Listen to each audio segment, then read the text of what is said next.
بسم اللہ الرحمن الرحیم۔ السلام علیکم۔ ناول مصحف تحریر نمرہ احمد، ایپیسوڈ نمبر 6۔ شرم نہیں آتی تمہیں گھٹیا عورت؟ آغا جان ایک دم دہاڑے تو اس کی رہی سہی جان بھی نکل گئی۔ اسے لگا وہ لہرا کر گرنے کو ہے جب میں نے کیا کیا ہے؟ تائی کی ہکلائی آواز نکلی۔ محمل نے جیسے کسی خواب سے جاگ کر سر اٹھایا۔ وہ کھلی کتاب ہاتھ میں پکڑے محمل سے نہیں، تائی مہتاب سے مخاطب تھے۔ شرم نہیں آتی؟ اس یتیم بچی پر الزام لگا کر ہم سب کو اکٹھا کر کر ڈوب مرو تم ایسے الفاظ کہنے سے پہلے وہ اب چھت پر پڑھ بھی نہیں سکتی۔ محمل نے پلکیں زور سے چپکائیں۔ یہ آغا جان کیا کہہ رہے تھے؟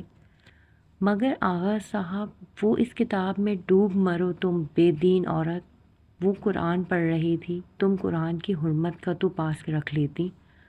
انہوں نے سیاہ کتاب بند کی، اسے چوما، آنکھوں سے لگایا اور محمل کی طرف بڑھایا۔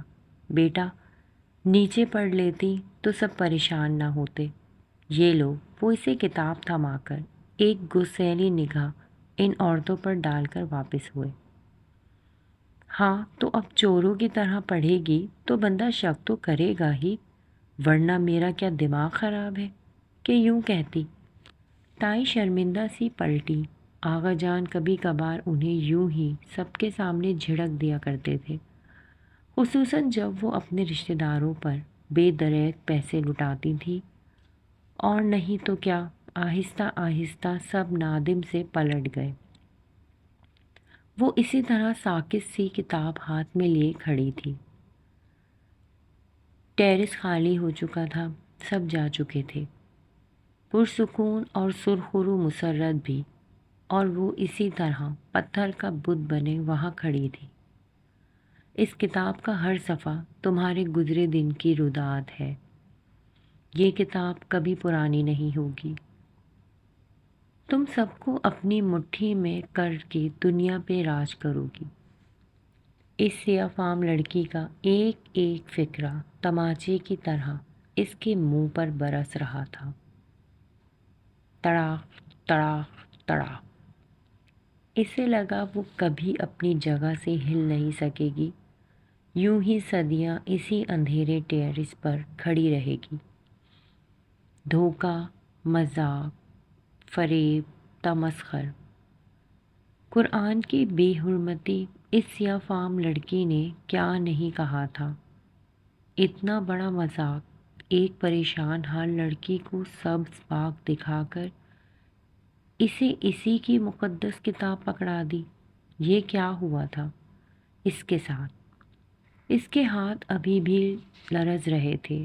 نہایت بے یقینی کے عالم میں اس نے سیاہ جلد والی کتاب کو چہرے کے سامنے کیا۔ سیاہ جلد صاف تھی، بے داغ، بے لفظ۔ اس نے درمیان سے کتاب کھولی۔ اوپر عربی کی عبارتیں تھیں اور نیچے انگریزی کی۔ سب سے اوپر لکھا تھا الکہف۔ اس نے چند صفحے آگے کھولے۔ العنکبوت۔ اس نے شروع سے دیکھا۔ المائدہ۔ محمل نے کتاب بند کر دی۔ آغا جان نے ٹھیک کہا تھا، وہ قرآن تھا، ان کی مذہبی کتاب، مقدس کتاب، اور اس فرینکن نے کیسے کیسے قصے گھڑ دیے تھے اس کے ساتھ۔ ذلیل عورت۔ وہ شوق سے نکلی تو بے پناہ غصہ آیا۔ وہ لڑکی تو اپنے گھر میں بیٹھی اس پر ہنس رہی ہوگی، اس کا تمسخر اڑا رہی ہوگی، اور وہ بھی کتنی جلدی بے وقوف بن گئی۔ اف! وہ تیز تیز قدموں سے سیڑھیوں کی طرف لپکی۔ نہ سر پہ دوپٹہ، نہ وضو، نماز، اور چلتے ہیں قرآن پڑھنے۔ لاؤنج کے بڑے صوفے پر بیٹھی تائی اسے زینہ اترتے دیکھ کر اونچا بڑبڑائی تھی۔ بڑے عرصے بعد آغا جان نے انہیں سب کے سامنے بے عزت کیا تھا، وہ بھی صرف اور صرف محمل کی وجہ سے۔ انہیں اب کسی طرح تو غصہ اتارنا تھا، مگر محمل کوئی بھی جواب دیے بغیر سر جھکائے تیزی سے اپنے کمرے کی طرف بڑھ گئی۔ صبح وہ پھر جلدی آ گئی تھی۔ سیاہ فام لڑکی آج بہت پہلے سے اس بینچ پر بیٹھی تھی۔ اسے دیکھ کر محمل کے تیز تیز قدموں کی چاپ پہ ہی اس نے سر اٹھایا۔ محمل نے دیکھا، اسے دیکھ کر اس کی سیاہ آنکھوں میں امید کے دیے جل اٹھے تھے۔ سڑک خالی تھی اور نارنجی سورج طلوع ہو رہا تھا۔ محمل اس کے بالکل سامنے آ کھڑی ہوئی۔ سورج کی نارنجی شعاعیں اس کے پیچھے چھپ گئیں۔ تمہیں شرم تو نہیں آتی ہوگی میرے ساتھ ایسا بیہودہ مذاق کرتے ہوئے؟ سیاہ فام لڑکی کی نگاہیں اس کے ہاتھوں میں پکڑی کتاب پر جھکی۔ ایک دم ہی اس کی آنکھوں کی جوت بجھ گئی۔ مصحف واپس کرنے آئی ہو؟ اکھڑی اکھڑی سی محمل نے آئی برو اٹھائی۔ ہم عرب دنیا میں قرآن کو مصحف کہتے ہیں۔ تم نے مجھے کیا قصے کہانیاں سنا کر قرآن تھما دیا؟ یہ کوئی مذاق کرنے کی کتاب تو نہ تھی، یہ تو قرآن تھا۔ وہ اداسی سے مسکرائی تو محمل شانے اچکائے۔ بہرحال تمہیں یہ پریکٹیکل جوک کر کے مجھے شرمندہ کرنے پر شرم آنی چاہیے۔ میں تو کیا سوچ رہی تھی اور تم نے مجھے ایک مقدس کتاب تھما دی۔ تو تم کسی غیر مقدس چیز کی توقع کر رہی تھی کیا؟ جی نہیں۔ وہ تل ملائی، پھر قرآن اس کی گود میں رکھا۔ یہ میرے پاس پہلے سے ہے، مجھے ضرورت نہیں ہے۔ بیٹھ کر بات کر لو، میں ٹھیک ہوں۔ وہ اسی طرح سینے پر ہاتھ باندھے اکھڑی اکھڑی سی کھڑی رہی۔ اچھا، اس نے نرمی سے مصحف کی سیاہ جلد پر ہاتھ پھیرا، تو تم نے یہ پڑھ رکھا ہے؟ اس کی آواز میں صبح کی ساری اداسی سما گئی تھی۔ ہاں، اور بچپن میں ہی پڑھ لیا تھا، اللہ کا شکر ہے، ہم شروع سے ہی مسلمان ہیں۔ وہ عادتاً جتا کر بولی، اور تمہیں ہماری مقدس کتاب کے بارے میں غلط فہمیاں ہیں۔ یہ کوئی فال نکالنے والی کتاب نہیں ہے، نہ ہی اس میں میری یا تمہاری اسٹوری ہے۔ لا حول ولا قوت۔ اچھا، وہ ذرا سا مسکرائی۔ چلو پھر بیٹھو اور مجھے بتاؤ کہ اس میں کیا ہے۔ اس میں احکامات ہیں، نماز، روزے اور زکوٰۃ کے۔ وہ اس کے ساتھ بینچ پر بیٹھ کر اسے بہت سمجھداری سے بتانے لگی۔ اس میں پرانی قوموں کے قصے ہیں، قوم عاد، نمود اور بنی اسرائیل۔ یہ بنی اسرائیل کا کیا مطلب ہوتا ہے؟ مطلب وہ ہلکا سا گڑبڑائی۔ بنی اسرائیل کا مطلب ہوا اسرائیل کے بیٹے۔ وہ پوچھ رہی تھی یا بتا رہی تھی، خود بھی نہ سمجھ سکی۔ اسرائیل کا مطلب عبداللہ ہوتا ہے، ایل اللہ کو کہتے ہیں۔ یہ یعقوب کا نام تھا۔ حضرت یعقوب علیہ السلام کا قصہ، حضرت یوسف علیہ السلام کا قصہ سب پڑھ رکھا ہے میں نے، سب پتہ ہے مجھے، ہمیں تو کورس میں پڑھایا گیا تھا۔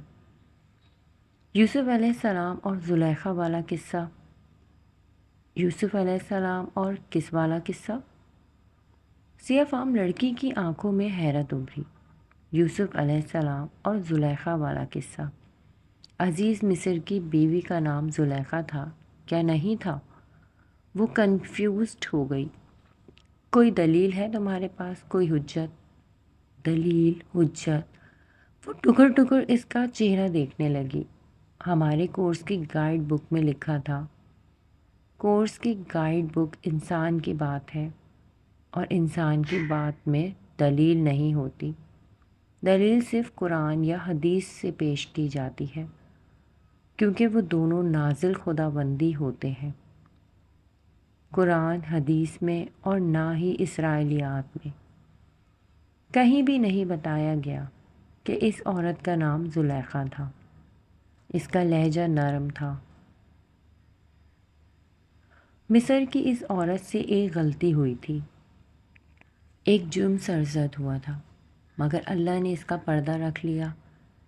اس کا فعل تو بتایا مگر نام نہیں، اور جس چیز کا پردہ اللہ رکھے وہ کھل نہیں سکتا۔ مگر ہم نے یوسف علیہ السلام اور زلیخا کے قصے ہر مسجد و منبر پر جا کر سنایا۔ ہم کیسے لوگ ہیں؟ تو اس کا نام زلیخا نہیں تھا؟ وہ ساری خفگی بھلا کر حیرت سے پوچھ رہی تھی۔ اس کا نام راز ہے، اور میرا اور تمہارا رب وہ راز نہیں کھولنا چاہتا، سو یہ ہمیشہ راز ہی رہے گا۔ اچھا، اس نے شانے اچکائے۔ پہلی دفعہ اسے اپنی علمی کمتری کا خفیف سا احساس ہوا تھا، مگر یہ ماننا اس کے انا کی شکست تھی۔ سو لاپرواہی سے ادھر ادھر دیکھتے ہوئے بولی، بہرحال مجھے افسوس ہے کہ تمہارے کانسیپٹ قرآن کے بارے میں غلط ہے۔ یہ کتاب وہ نہیں ہے جو تم اسے سمجھتی ہو، اور اگر یہ وہ نہ ہوئی جو تم اسے سمجھتی ہو تو میں صحیح ہوں، مجھے سب پتہ ہے۔ تمہیں جو کوئی اس نور کی طرف بلائے گا تم اسے یہی کہو گی، مگر تم نے یہ تو نہیں بتایا تھا کہ یہ قرآن ہے، تم نے تو کچھ اور قصے سنائے تھے۔ آخر کیوں؟ اگر میں تمہیں تبلیغ کرتی تو تم اکتا کر مجھ سے دور بھاگ جاتی۔ اب بھی تو یہی ہوگا، وہ جتا کر بولی۔ تو سیاہ فام لڑکی نے سر جھکا لیا، لیکن اب تمہاری حجت تمام ہو چکی ہے، آگے تمہاری مرضی۔ ایک سیاہ مرسیڈیز ان کے سامنے سے گزری۔ تھوڑی دور جا کر اس کے ٹائر چڑچڑاتے ہوئے رکے اور وہ تیزی سے ریورس ہوئی۔ محمل نے چونک کر دیکھا۔ ڈرائیونگ سیٹ پر فواد بیٹھا تھا۔ وہ حیران سی کھڑی ہوئی، وہ اسے اپنی طرف آنے کا اشارہ کر رہا تھا۔ ساتھ ہی اس نے ہاتھ بڑھا کر فرنٹ سیٹ کا دروازہ کھولا۔ وہ جیسے کھل کر مسکرائی اور بینچ پہ رکھا بیگ کندھے پر ڈالا۔ سیاہ فام لڑکی نے اس کی نگاہوں کے تعاقب میں دیکھا اور پھر محمل کی مسکراہٹ کو۔ تمہارے پاس دو راستوں کا انتخاب تھا، مصحف یا دل۔ تم نے اپنا انتخاب کر لیا، مگر مجھے ساری زندگی افسوس رہے گا کہ میں تمہیں مصحف کی طرف نہ بلا سکی۔ اب تمہیں جو بھی لے آئے میرا اس میں حصہ نہ ہوگا، لیکن میں ہمیشہ تمہارے لیے دعا کروں گی۔ سیاہ جلد والے مصحف کو سینے سے لگائے اپنا بیگ کاندھے پر ڈال کر وہ ایک طرف کو چل دی۔ محمل نے دیکھا وہ لنگڑا رہی تھی۔ وہ سر جھٹک کر گاڑی کی طرف بڑھ گئی، اندر بیٹھی اور دروازہ بند کر دیا۔ ونڈو اسکرین کے اس پار وہ لنگڑاتی سیاہ فام لڑکی دور ہوتی جا رہی تھی۔ محمل کو علم نہیں تھا کہ وہ اسے اداس صبح میں آخری بار دیکھ رہی ہے۔ اس کا نام کیا تھا، وہ کدھر سے آئی تھی، وہ کچھ نہ جانتی تھی، مگر اس لمحے اسے جاتا دیکھ کے اسے احساس ہوا کہ وہ لڑکی اسٹاپ پر بس پکڑنے نہیں آتی تھی، بلکہ وہ تو شاید اس کے لیے آئی تھی، اور شاید اس کے بس پکڑنے کے بعد یوں ہی واپس چلی جاتی تھی۔ ہم کہاں جا رہے ہیں فواد بھائی؟ فواد نے گاڑی آگے بڑھائی تو وہ پوچھ بیٹھی، تم مجھے بھائی کہنا چھوڑ نہیں سکتی؟ وہ کیوں؟ دھڑکن بے ترتیب ہوئی، مگر بظاہر وہ سادگی سے بول رہی تھی۔ ایسے ہی۔ پر ہم جا کہاں رہے ہیں؟ آفس، بتایا تو تھا۔ اسٹیئرنگ پر ہاتھ رکھے ذرا سا چہرہ اس کی طرف موڑا اور مسکرایا۔ آفس؟ اب کہ وہ حیران رہ گئی، مگر آغا جان نے تو منع کیا تھا نا، اور حسن بھائی نے بھی۔ جہنم میں گیا احسن، تم آفس جانا چاہتی ہو یا نہیں؟ جانا چاہتی ہوں۔ اس کے بگڑنے پر وہ جلدی سے بولی۔ وہ کھل کر مسکرا دیا۔ ایسے ہی اعتماد سے زندگی گزارو گی تو خوش رہو گی، ورنہ لوگ تمہیں ہضم کر جائیں گے۔ زندگی سے اپنا حصہ وصول کرنا سیکھو لڑکی۔ وہ بہت موڈ میں ڈرائیو کر رہا تھا اور وہ یک تو اسے دیکھے جا رہی تھی۔ اسے تو کچھ بھی نہ کرنا پڑا اور قسمت اس پر مہربان ہو گئی تھی۔ اور یہ جوڑا جو تم نے پہن رکھا ہے، غالباً میں پچھلے 2 سال سے دیکھ رہا ہوں، 3 سال سے۔ اس نے تصحیح کی، امیزنگ، یہ تمہاری کزنس تو 3 بار سے زیادہ جوڑا نہیں چلاتی، اور تم یہ 3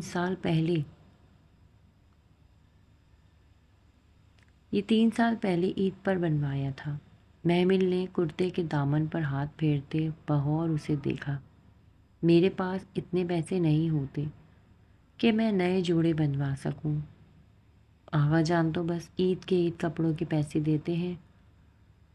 اس کا جانے کیوں دل بھر آیا، آنکھوں سے 2 موٹے موٹے آنسو پسلے۔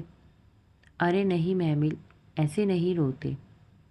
اس کے رونے پر وہ پریشان سا ہو گیا اور گاڑی سائڈ پر روک دی۔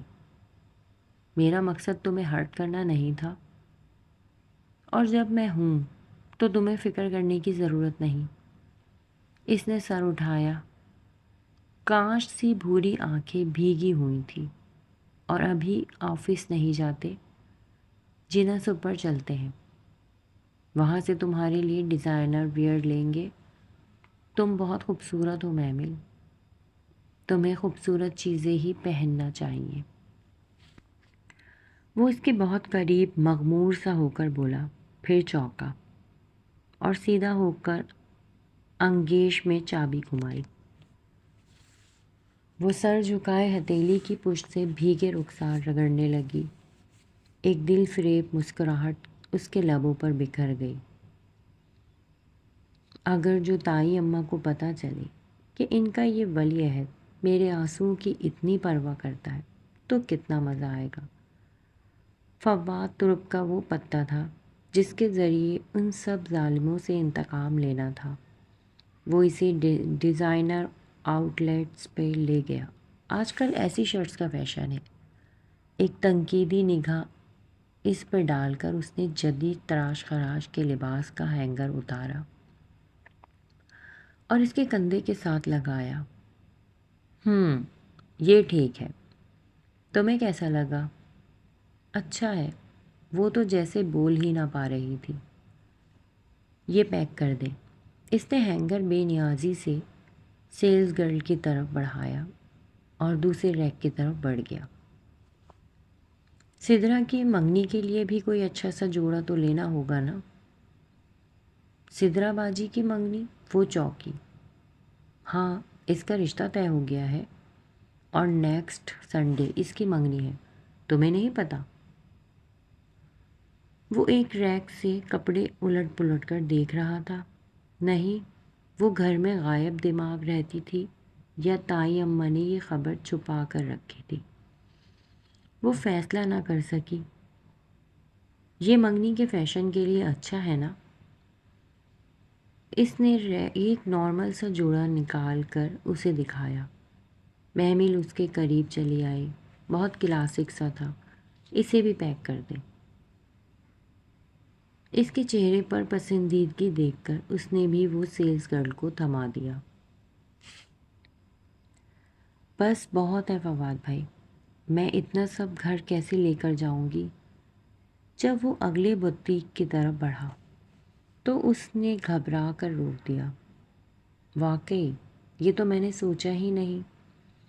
چلو پھر کچھ چھوٹی موٹی چیزیں لے لیتے ہیں، جوتے، پرفیوم، جیولری، میچنگ کانچ کی چوڑیاں دلوا کر بضد آخر فواد نے بس کر دی۔ میرا دل کرتا ہے محمل، میں تمہیں پوری دنیا خرید کر دے دوں، پتہ نہیں کیوں۔ وہ فرنٹ سیٹ کا لاک کھولتے ہوئے کہہ رہا تھا اور وہ وہیں دروازے کے ہینڈل پر ہاتھ رکھ کے گمسم اسے دیکھے گئی۔ یہی سب تو چاہا تھا اس نے، مگر کبھی سوچا نہ تھا کہ اتنی آسانی سے ہو جائے گا۔ پھر وہ اسے فیکٹری لے آیا۔